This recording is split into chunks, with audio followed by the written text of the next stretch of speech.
Spoken Labour. I went to sleep that night without knowing that it would be the last night I ever spent in that bed at my parents' house in London. Meredith, my mum shook me awake. The room was dark, making it obvious it wasn't morning yet, or not time to get up for school anyway. Mum, I mumbled in my half-asleep state. It's time to go. Everything I told you about those stories is true. It's time for you to leave us so you can train to be a protector. Your dad and I, we've done everything we possibly can to prepare you. First Charge is the first book in the Destiny Initiative series by Amanda Steele. The book can be purchased in paperback from Amazon. The ebook can also be purchased on Kindle, Kobo, Apple Books, and many others.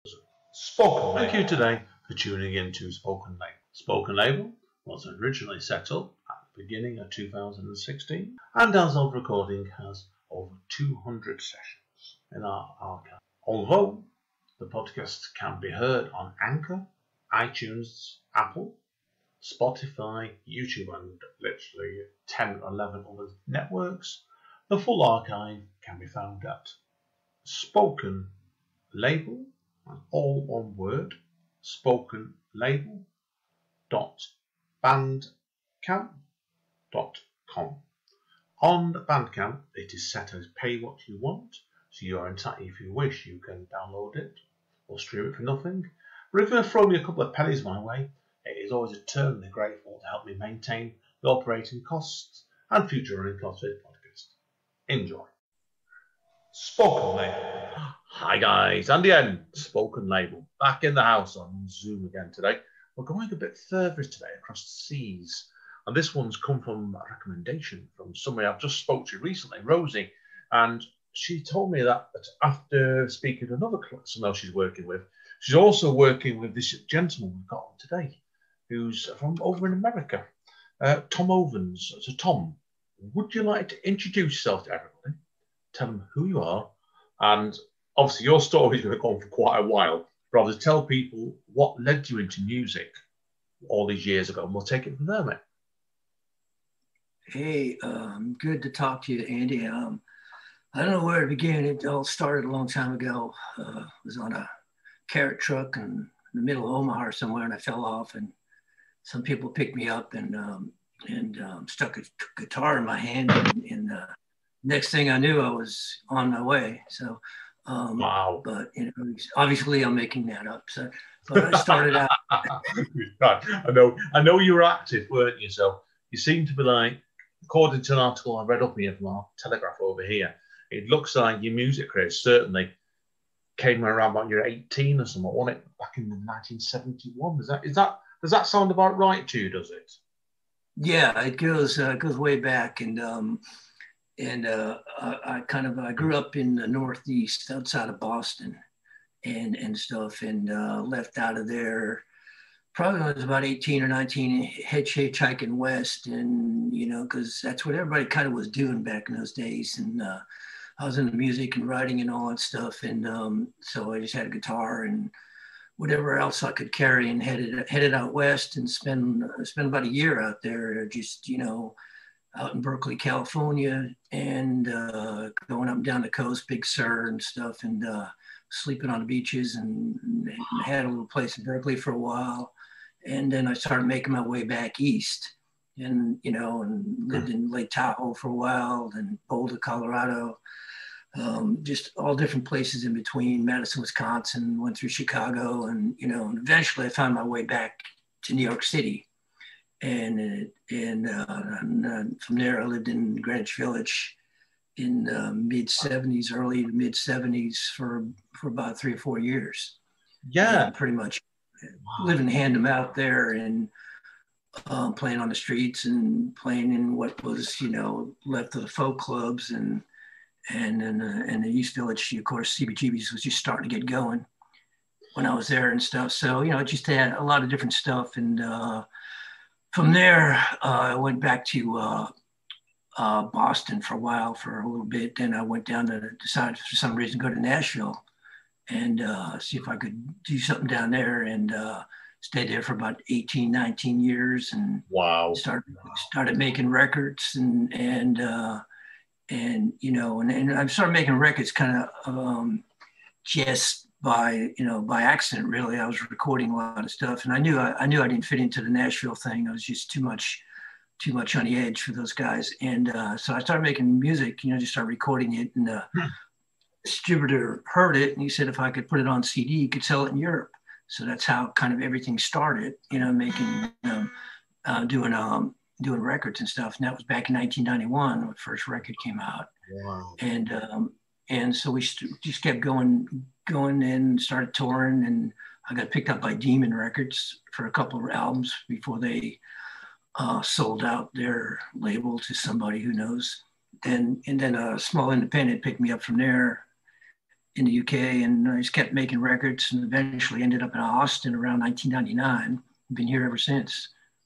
Wow. Yeah, that's a heck of a lot of traveling, that one, straight away with it. So I take it then, obviously, when you started music then, did you always want to be a musician growing up? Because I know your hero was obviously Bob Dylan, wasn't it? I've been hearing straight away on that one. I don't know, the word hero is kind of weird, but yeah, no, it's not a word I like using. What's it? I basically, you know, when I remember growing up, and I grew up in Boston, so we got to hear a lot of growing up in the 60s. I was a kid during the 60s and stuff, so I got to hear a lot of I guess what you would call today progressive music.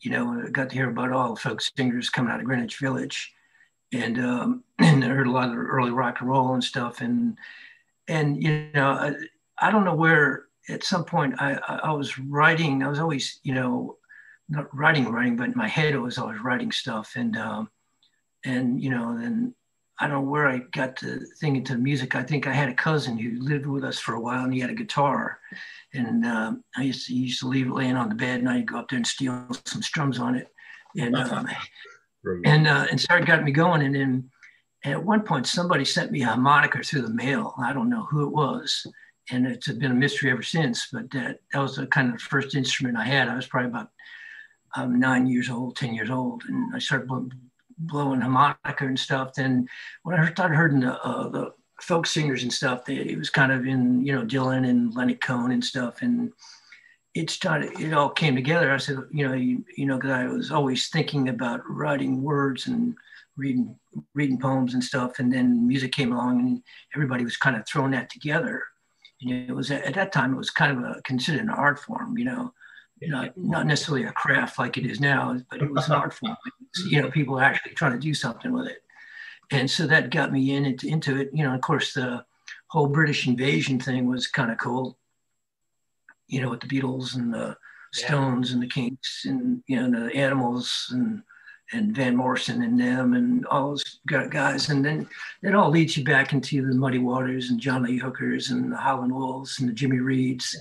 And, you know, it was just a bunch of stuff that came together and got me playing music. And I had no idea where it was going to go. I just started playing it because I just had the urge to do it. And you know, I'm pretty much self-taught, and, you know, and just stumbled into this whole thing, and realized I had I don't want to say a gift, but it was just a thing I could, you know, write songs without. I don't ever sit down trying to write songs. They just kind of almost write themselves. You know, it's weird. Yeah, no, as you know already, I'm a writer myself, and I found that quite frequently, because the best sort of pieces I always find, this applies to songs as well, same craft, is like they come when they want to come, don't they? I think you probably feel the same. Like if you try and force the art, you know, people know straight away, don't they? So that's why I think I can see that straight away you there, and that's why I can see it gets with your full career. Now, obviously, the people that don't know you, obviously you've done. I think you've done 13 albums. Have I read that correctly? I think Crows is the 14th. That's 14, yeah. That's the 14. I knew 13, yeah. The 14, they did the 14 one, of course, yes. God forbid we get the number right. Yeah, that's what I thought. You know, obviously, like I said, you've done this since 1991. It's quite a lengthy period of releasing albums. Have you found that your approach, obviously, to doing the songs and the albums, has it changed over time? What, as far as how I do them, or yeah, how like, yeah, or... the way you write all, obviously, it comes naturally to you, don't you? like, have you found like your life changed in a way that affects your writing or your songs now and over time, do you think? Well, it's weird. I was thinking about this the other day. I was doing an interview for an Italian journalist and stuff, and I was he was asking me about some how how the Trump and everything has affected everything, and I was saying to him, he said, I've lived in, I was born in the working class, I've been in the working class, and I know all about this stuff, that is might be news to everybody else. So I know about the divisions. I know what people are thinking on the ground level. So Trump, like a guy like Trump, is no surprise to me. It's like what he stands for and what his appeal and all that stuff. It's no mystery to me. So I've always had that kind of working class background, and I'm in the working class. So in fact, I was working right up until COVID hit, and I've lost my job since then and stuff. And I'm kind of in touch with all that stuff. And as far as the writing goes, you evolve as a writer. When you're younger, you write, of course, you write a lot more because everything's new to you. And as you get older, it takes more for you to get inspired and more for you to finish a song. Mm-hmm. Like I probably have thousands of songs I started but never finished, and stuff. But it right now it takes more, it really has to be a spark there for me to follow through on a song and finish it, because I've written so many at this point. And I try not to repeat myself, though, as somebody once said, we're all writing the same song over and over again. But we're just looking at it different ways and stuff. But I guess, I feel my basic root of what I do is kind of stayed the same, my outlook on life. But it's, I'm just a lot more experienced and a lot less emotional about things, and I'm able to see things clearer. And maybe I think I'm tending to get simpler, as I get older, because it's just like, I don't need a lot of noise to get the point across anymore. And that's why I kind of like making records really stripped down now. Because, yeah. I've heard your early ones. Yeah, I think I can certainly see as the more you've developed as obviously as singing, you definitely got the more stark of the right word, isn't it? Yeah, I can see it with the starkness of it straight away. It's fascinating stuff. It really is. Really quite is. And I found certainly the stuff I've heard off your last album, I found it really, really emotive. And I wouldn't use the word bleak, but it's very direct. So when you do it, certainly with that one, certainly so. That's why. So when you're in the live arena, obviously doing right up to waiting for lockdown, has this been reflected in your live work? Where I know your wife's a musician as well, isn't she? A singer-songwriter herself. Is that what you're doing live? Is it mostly just you then with your harmonica and guitar nowadays, or do you have additional help occasionally? Yeah, Luann is, she's also, a singer-songwriter and also a great artist. And she does a lot of art stuff, and she's been selling paintings, in Austin forever. And since we've been here, and she had her own solo record out a while back, and it's a really good record. But just a part of her being part of what I do is really a lot. She's, toured with me and sang back up both, when I do play solo and when I play with a band and stuff. And she helps, just keeps me focused and, on the road. Otherwise, I'd probably be under a bridge right now, I'm like that medical lady, to I think it's when you did. I think there's difference in it when you I think when you're with a fellow artist, you bounce off each other a lot. I think, don't you, so? Yeah, because I guess you're in the same situation from what I get. Exactly. And the big thing, having Luann, as she understands the frustrations, just the whole thing of what's going on, how much you have to give up what you got to give up in your life to do this, and the sacrifices you got to make and stuff. And we're in it together, and she's a co-conspirator, I help her and she helps me, and I would say she helps me more than I help her, but I try, Yeah. It's join the club, mate. I can relate to that. Obviously, about Luann's art then, because obviously I didn't know she was an artist. What sort of art does she do?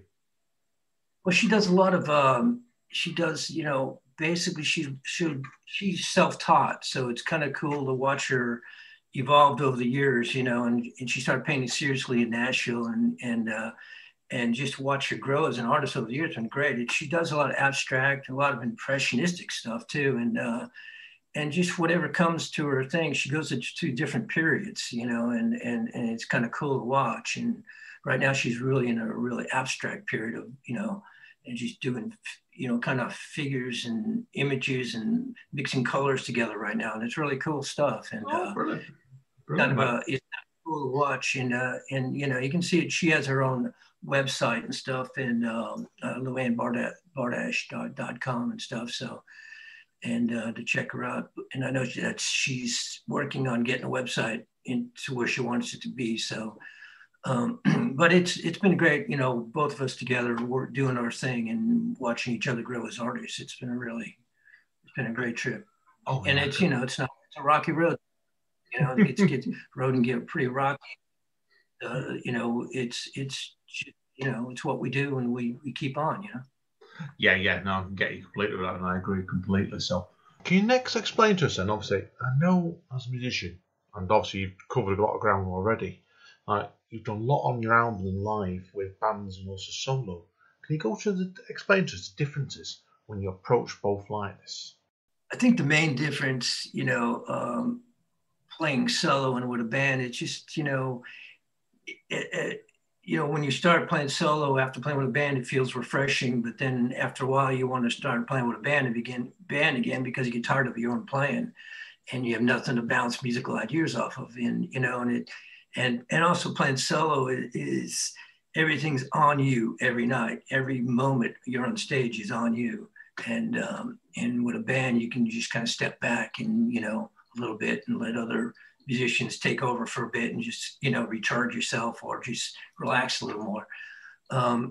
But I had a chance, you know, I've recorded a lot of albums with a lot of great musicians over the years, and you know back in Nashville, both here, Nashville and Austin, I've played with a lot of just really incredible musicians. And the way I record, when I do record with a band, is I don't like to rehearse, and we don't go over the songs. And what I do is just I'll give them a tape of basically what the song is and my ideas of it, you know, if there's a riff or, you know, whatever, the feel, the rhythm and all that stuff. So when we do get in the studio, we just do it. You know, these guys are usually good enough that they can figure it out on the fly. And that's what I kind of like to capture in the studio, the song being created at the moment of creation, you know, and which is kind of gives the track a real edgy feel because you don't know if it's going to go off the rails or not. And if you can get on the rails and have that tension there, it is, to me, it makes it a really exciting track. Yeah, you know, I think I prefer that music as well. We get a live feel to it. I mean, you must know, we've been missing yourself. You must have had tracks before when you were earlier in your career, when you had like you spent months working on a track, and I'm sure you would agree with this. But sometimes you can overkill it, can't you? If you do it too much, that's why it's doing it on the fly. I think is the best way of doing it. Sometimes it gives that the rawness. I think that suits your voice really well. So yeah, and it suits my music because you know I think I'm right now I'm like really happy to record solo. You know, I record on an old 4-track analog tape machine, and I just love the way it sounds, and I love how easy it is. You just hit record, play the song, and you're done. And you know, if you want to add if I want to add a bass or another guitar, and that's it. You know, I like those limitations right now, and I'm just not into production right now for some reason because I just feel like I'm just not into it because I hear stuff on the radio and stuff, and they just sound. I hear the production. I'm listening to the studio. I'm not listening to the artist anymore. And I kind of want to get back to what I think when I first started listening to music, I just wanted to hear a guy on his guitar or a woman in his guitar. And, you know, of course. Anything else was just a, you know, intrusion into it all. And I've kind of gone back to that in a weird way, though I still love listening to a good band play. But, you know, as far as what I do right now, I just feel like that's the best way for me to go, you know. Yeah, no, Next week I could be in the studio with Van. I don't know, but right now. Now, we're here today, obviously, because I miscounted your album number before, and you said there's 14 albums. We're here to cover to talk about your new album, aren't we? Crows in the Corn. Now, first of all, then, where did the title come from? Crows in the Corn, out of interest. It's like writing a song. I don't know. I just like it. It just goes, oh, something pops in your head, and I don't know if it pops is the right word, but if something comes out, and when I wrote the song, I had no idea what that song was about. I just start, when I start writing songs, I really, it's usually I'll get a melody or a chord structure or some words, and that's the thing that sparks the song. And I kind of write my way to the end, it's like a journey. I'm going, where's this going? What is this? And I think Norman Mailer once said that, he doesn't know where he's going in the book. That's why he's writing the book, so he can find out how it ends, and stuff. So it's, I don't know, I write a song, and I kind of just go with the inspiration, go with it. The song kind of leads you down a road, Yeah. And you kind of fill in the places to go, and you don't even know when you get to the end. Sometimes it takes a while to get to the end, or sometimes it takes a while to realize that you have finished the song. Yes, of course. Now, so what I found quite intriguing about your album is the titles of some of these pieces are quite interesting. Like, I want to ask you about one or two specific pieces, if you don't mind.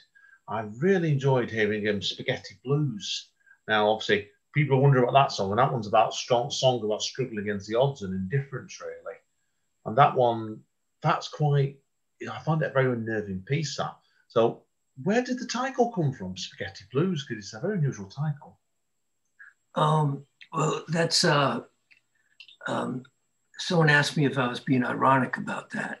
I was wondering that myself, and that's why. and I said, no, I'm being quite literal about it. I just want a bowl of spaghetti. I just want a bowl of spaghetti.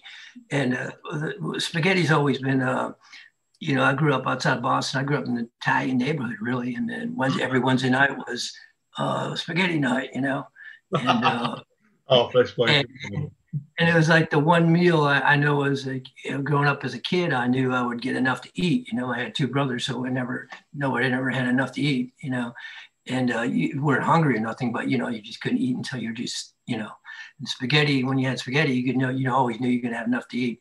But spaghetti's been like, the meal of spaghetti is, when I hit the road and was living hand to mouth and stuff, that was the one meal you could get pretty cheap, and it was like a life raft, and then when I started touring in Europe and stuff, you'd be in foreign countries, and and your language skills are limited, but you always know you could order a bowl of spaghetti and you're going to have a good meal.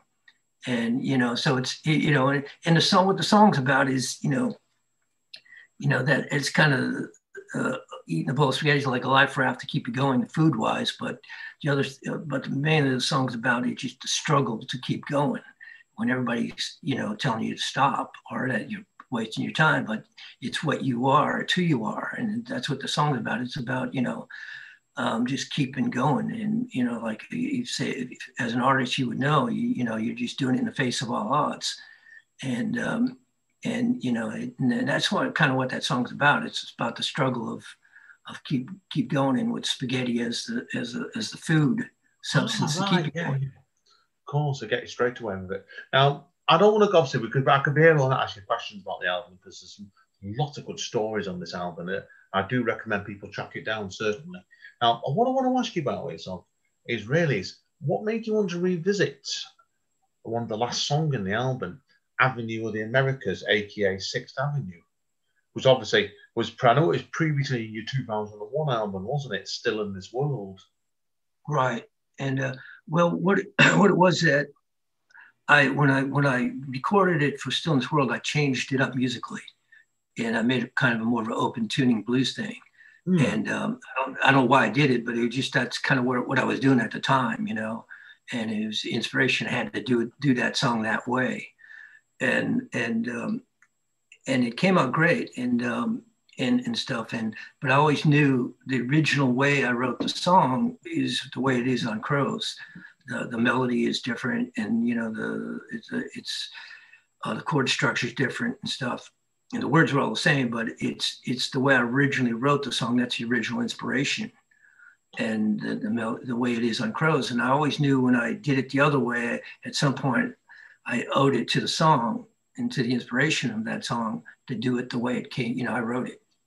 And, and at some point, I knew I was going to do it and put it out, and it kind of just fit. It kind of worked in the back of this record. So. Yeah, I think I know what you mean with that. Sometimes you do like it when it obviously like the original version of the song. You said, just to clarify yourself, is like it made sense at the time the way it's done, and made sense to revisit again time later, because like it's one of those things where it's like 19 years later, or 18 years later, you find, don't you? The way you would have done that song is different. Then yeah, it makes sense completely. So now, obviously, in the post-lockdown world, because obviously I like to conclude the chat bit is ask people what they've got coming next. But at the moment, obviously, we're still in lockdown really, so there's not a lot you can really reveal at the moment, does it?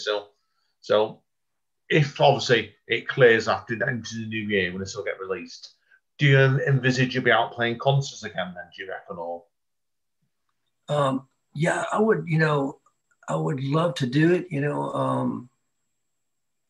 love to get back to the UK at some point. I always enjoyed touring over there and stuff. But it's just a matter of, being able to get a promoter to, get behind you and stuff. And I don't know I don't know what that's going to look like after this is all said and done, whether people are even going to, everybody's habits are changing. So are people even going to go out to clubs to see music or, is it, and I know the concert venues over there and over here too, for the kind of music I do, or just for touring around with a guitar and stuff, or even if I had a band or stuff, that whole circuit's kind of drying up. And so we just have to wait and see. I would love to, be able to do something like that.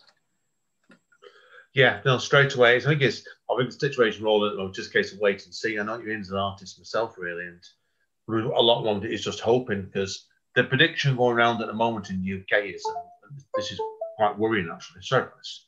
Laptop's playing up. Is they reckon by Christmas time at the moment over here, this is out after that, is they reckon that up to 3/4 of the pubs and bars and the gig venues in the UK could be closing actually in the next 3 months because of the situation we've got with the virus. And is it very similar to where you are at the moment, where you find that obviously I don't know what it's like in America at the moment. Like, are you a lot of places shut down completely where you are?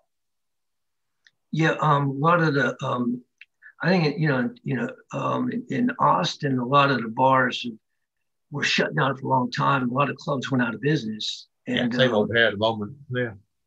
Yeah, and a lot, the musicians are pretty much, I don't know, it's funny, in America we don't have a safety net here.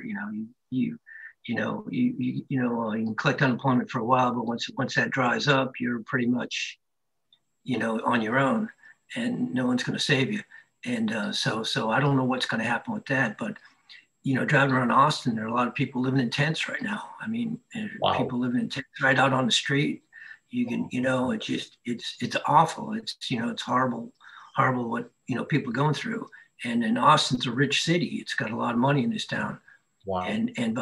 But the people who are not part of that, kind of a high tech economy are just falling through right down to the streets. And so it's hard. And the clubs, a lot of clubs are closed. Music clubs are closing, and it's hard to know what's going to look like after, because Austin's not the same as it used to be. It's not kind of a music town anymore. It's kind of a high tech town. It's a lot of like the big tech companies have moved here, and the developers have moved here, and it's kind of blowing up. Like it's coming like San Francisco in a way. Wow. Yeah. No. I've got a friend who lives in San Francisco, and she's told me the same as well. So scary times. I've got a lot of the moments just have to case of wait and see, really, don't we? So, but I suppose with nothing else, Tom, the way I look at it is it's going to give you plenty of inspiration for songs anyway. So certainly with that one. So yeah, definitely. Yeah. Now, to conclude anyway, so we're going to get you to do a couple of songs just in a minute, hopefully. If people want to find out more about you, Tom, where are the best going? Would they want to find out more about me? Or? If I find out more about you, yes. Just listen to the records. I mean, and, yeah, I'll refer people to your website. All good, and record deals and etc. Yeah. Yeah, no, and I finally relented, and there's a website with my name.com, tomovans.com, and you can find, you know, all the lyrics and music and credits and stuff. And the other thing that I would say is just search around the web, and there's some articles that go in depth, you know, and like we've done today a little bit to kind of scratch out my past and stuff, and you know, and stuff. But I'm you know, I'm not a. I think one of my biggest problems, I don't care about being a celebrity or fame or anything. I'm just never was, that whole life thing never attracted me. Lifestyle never attracted me and stuff. I know when I got to the Village, I saw the other side of, when I lived in New York, I saw the other side of fame. You know, I knew Phil Oakes for a little bit, and I saw Tim Harden stumbling around. I saw the other side of it all. And I go, well, you know, so it never had that great appeal to me, you know, because I knew, you know, it'd be nice to make a living from this, but, you know, I'm not going to, you know, be a monkey on top of a grinder and stuff and to make a living. You know, I just don't want to do that. I couldn't, you know, I don't know. For some people, that's good. I think there's two sorts of artists, really, and you follow the second camp here, where you get some people start music wanting to become famous. And I've known a few singers around Manchester and bands like that. And whereas the other side of the coin, I think you are, where they're doing it because they have something they want to say, and they're not doing it for the sake of being famous. And I think you're in that second camp more. And it's more my kind of artist, to be honest with you. So respect to you, mate, definitely. So, yeah, it's like I think I heard some artist say once, you know, that, you know, his job is to be an artist, and he'll leave the fame part to the celebrities. You know, it's a different. You know, being a celebrity that's a hard job. You know, I wouldn't wish that on anybody, and stuff. But it's just not something I want to do. You know, I don't consider myself an entertainer in a sense. I might be entertaining to watch what I do, but I'm not an entertainer in the sense that I'm out to please you, you know, and stuff like that. No, it's not that sort of work, because yeah, my album itself, I think I can relate to you because I'm a storyteller in a lot of my work, and you're the same in your songs, really, because each one of your songs, if you go through a new album, it's all stories and the fascinating stuff themselves. So that's why I've really enjoyed it in the album. So thank you, Tom. Right. Anyway, well, that's all my questions today, Tom. So we're gonna go doing a couple of songs for you now, aren't you? So we'll let you take a quick break. Thank you again, Tom. It's been a fascinating chat. I've really enjoyed it today. Thank you. So hang around, everybody. You're going to enjoy this in a minute. This guy is very, very talented. We'll see you in a minute. Take care. Okay. Spoken, mate. Hi, guys. Okie dokie. Straight over to Tom. He's going to do a couple of songs for us. Over to you, mate.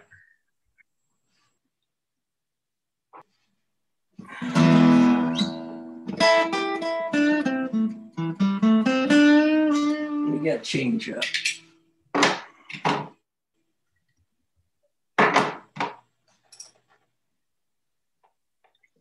Okay.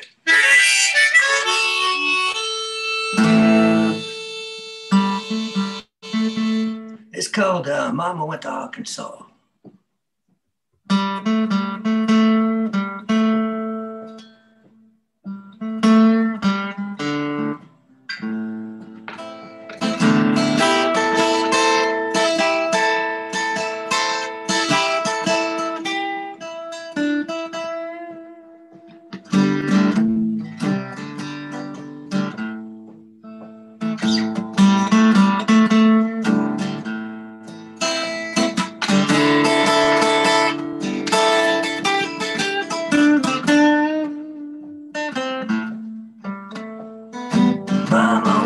Arkansas many long years ago.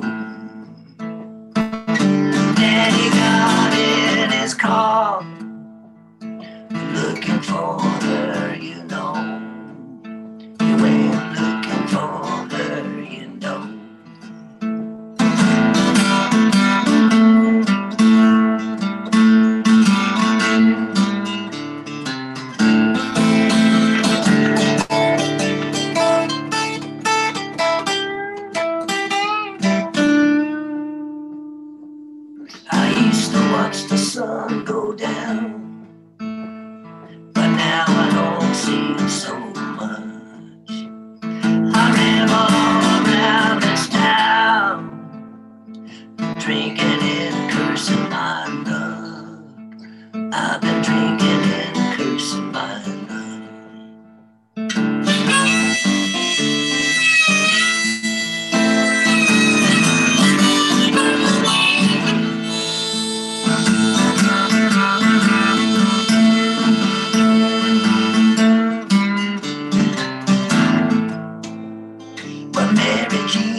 girl.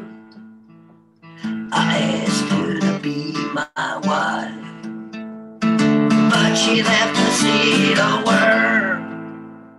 She wanted a different life.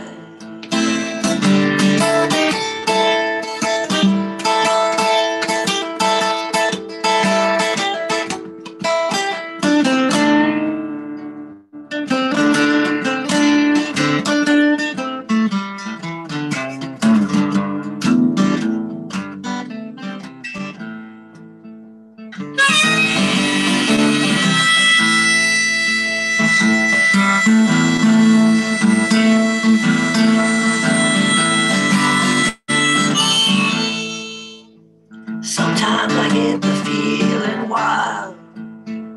Sometimes I just want to run. Been haunted since I was a child, thinking about what Daddy done. I've been thinking about what Daddy done.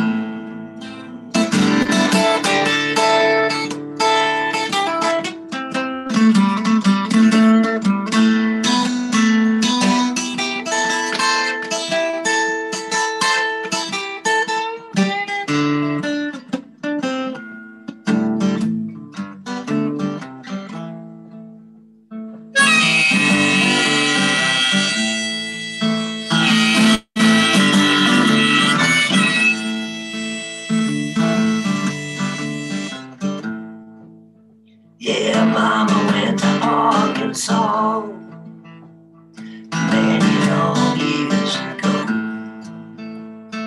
Daddy got in his car, went looking for her, you know. He went looking for her, you know. He went looking for her, you know. He went looking for her, you know.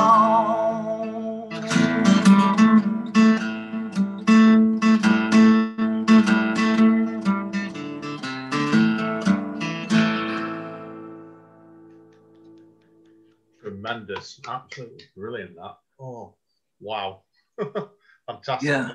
Brilliant stuff, mate. That one, so really, really gripping that one. So detail. Okay.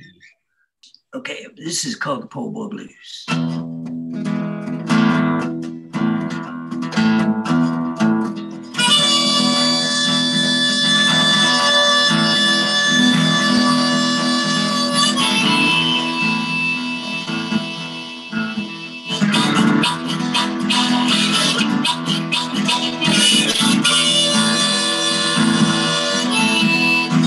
Gypsy on the black horse, looking mighty cool.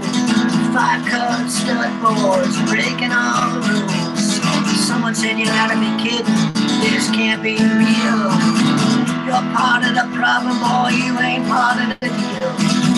I said, hey boss man, I just do what I do. I'm just a poor boy singing a poor boy.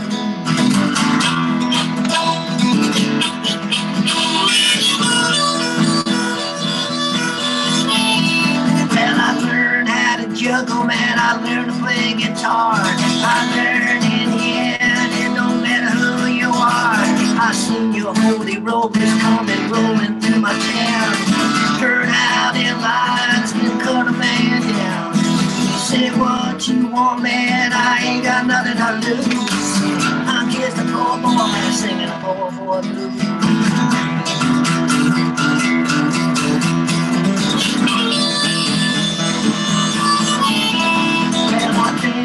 Cities, I've been down the road you paved. Been digging on your poverty, working like you're a slave. I've been crushed by your greed, pounded by your loss. I've seen you turn my sisters into your little horse.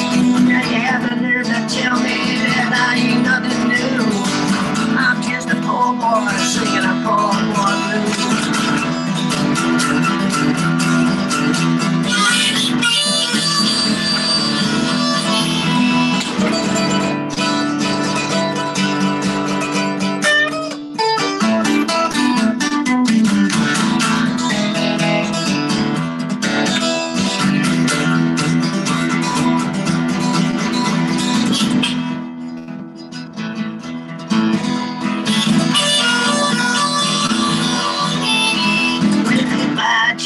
well, goodbye, my friends. I'll see you when I get there, somewhere near the end. I know I should run better, I know I should try, but I am who I am, and I don't apologize.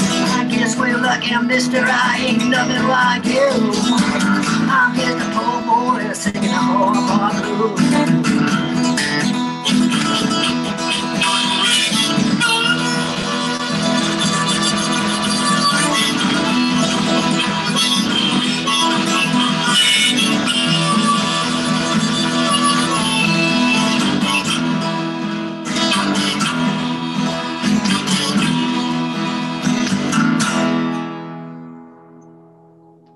Tremendous. Wow. Oh, blimey. I hope you do manage a gig next year, Tom, in the UK. I'd love to hear you do that sort of piece, mate. Brilliant stuff. Brilliant, mate. Well, thanks. A little rough, but, you know, we'll get through it. Oh, I like, you know, sometimes it's good to be rough and raw anyway, because lets it carry it forward more than definitely. So, okay. Little change of pace, I guess. It's called a love song.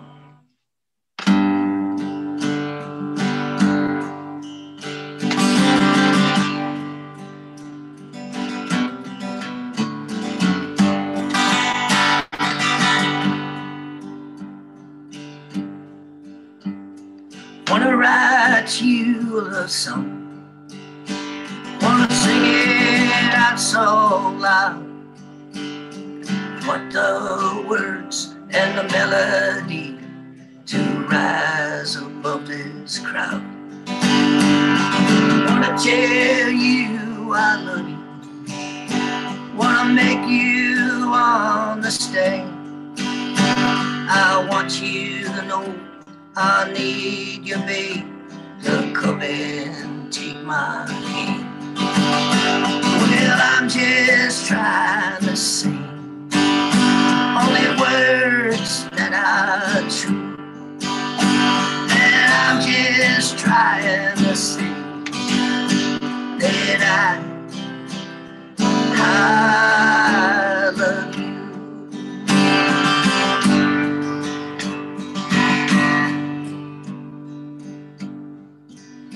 Well, a friend came here last evening with his head down below his knees, telling me a story, telling me a tale I didn't want to believe. I sat outside my window with the stars above so high. Some things are hard to understand, no matter the reasons why.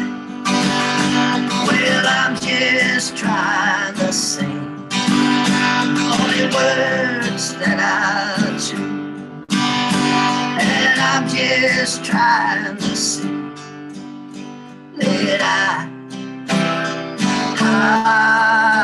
love you.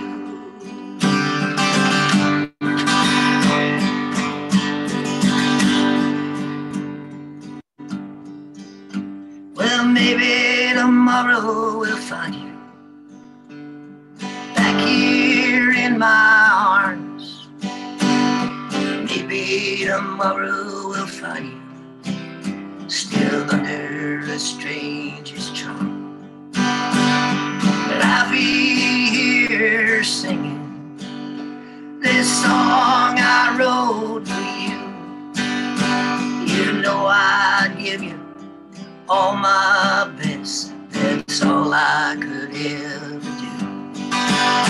Yeah, I'm just trying to sing only words that are true, and I'm just trying to sing that I love you. Oh, that I love you.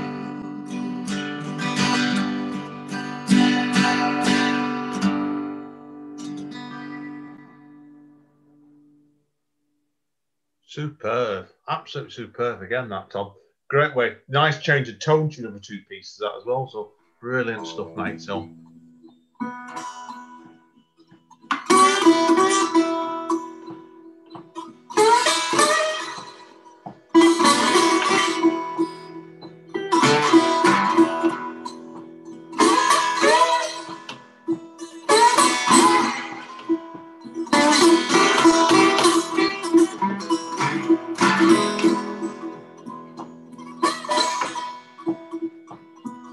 Tripping to the valley, hanging on the street.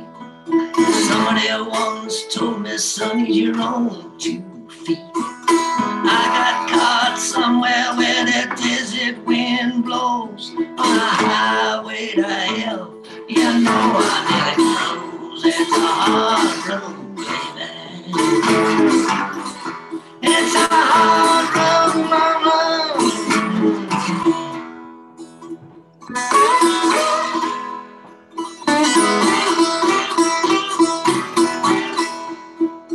Robert Allen is a poet. He says things mighty fine. He don't care about no verse. He don't care about no rhyme. He sings hidey high. He sings holy ho. You say what you want, man, but I know what I know. It's a hard road, baby. It's a hard road, mama.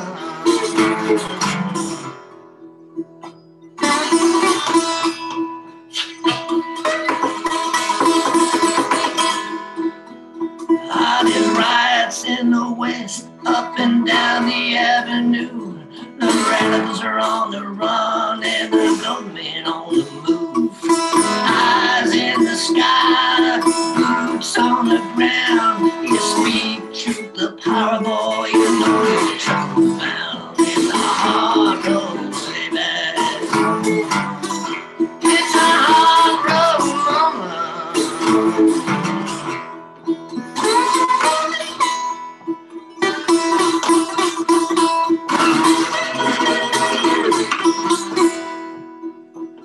Well, Ruby has a prison. She says it's very sad. She says it's called love. I said I don't want your pain. She says, oh my God, I can't believe what's in your head. I said, hey Ruby child, haven't you heard of what I said? It's a hard road, baby.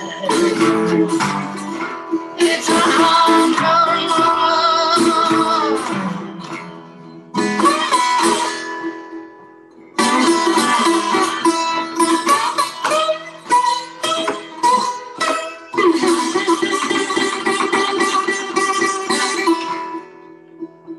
Well, now I'm down in Texas after all of these years. Don't say for me no prayers, don't shed for me no tears. It's 120 degrees here in the belly of the beast. There's floods and there's droughts and there's horses in the trees. It's a hard road, baby. It's a hard road, mama.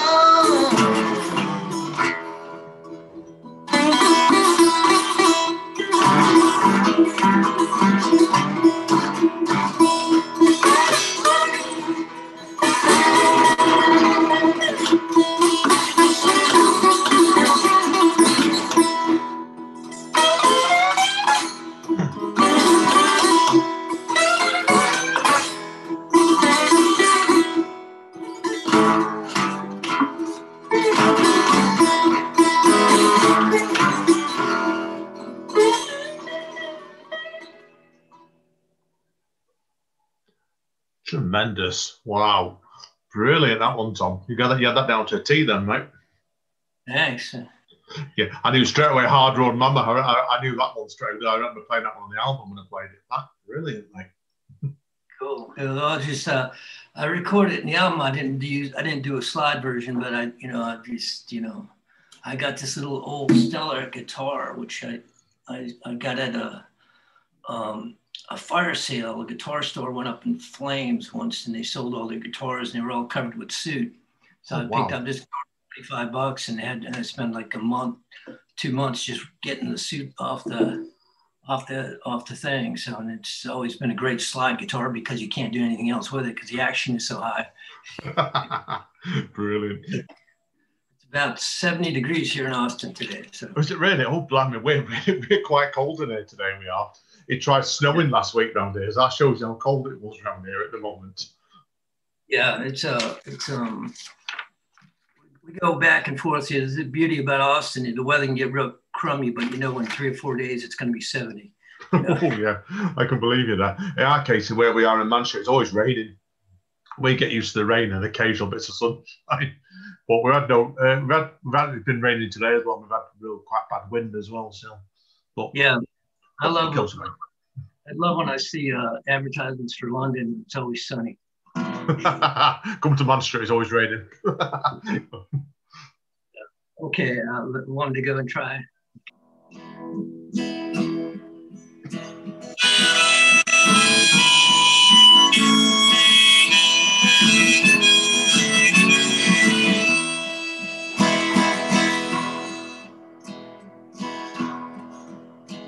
Well, he was born down in Old Brighton, down that Commonwealth Road, where he had it hung like a steel curtain, robbing men of their soul.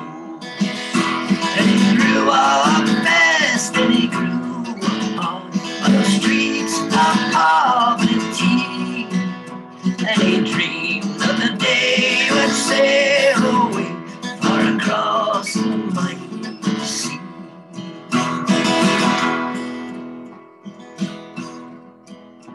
Where the sun was shining as she moved to the Fed, and the colors were all ablaze, and the lights they danced upon her head as the world stood waiting for her gaze. And the people they watched as she strode by, for they never seen such beauty.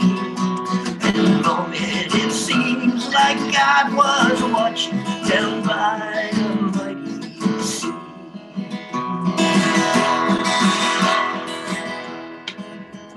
Well, true love, it knows no prejudice, it knows no rich, no poor. And her lips were trembling when her eyes met his, and his heart won't heal no more. And all through the summer and into the fall, their love was there to see, and they promised each other forevermore down by the mighty sea.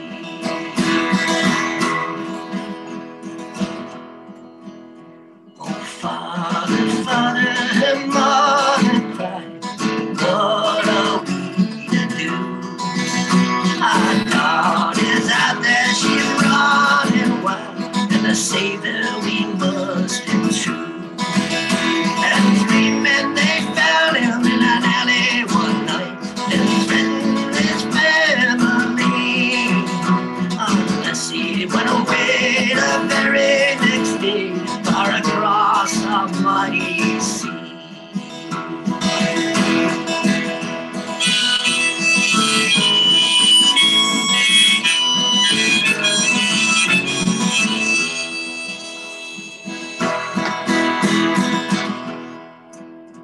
The man stood down to Singapore, he sailed the ocean wide, and he drank and he cursed and he gambled and he whored, trying to kill the pain inside. And the years went by and she was wed to a man from her own society, but she never forgot the boy she loved down by the mighty sea.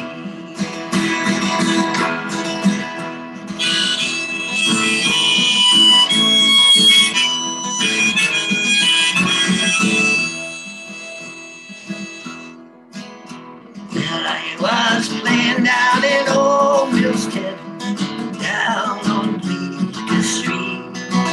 I was singing a song I used to do, called The Girl from the North Country. And an old man sat voice, and he listened to that sweet melody.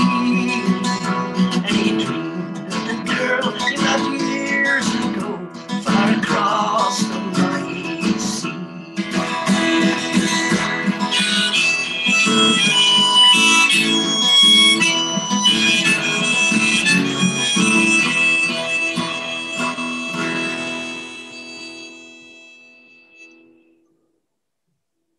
Tremendous. Wow.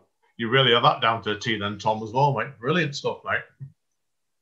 Thanks. It's on the record I do it in 4/4, and there I did it kind of waltz time 3/4. So yeah, I got that. I got a slight difference in the tone. And that's not a bad thing sometimes with these little sessions. Yeah. Really enjoyed that today. Thank you again for that, Tom.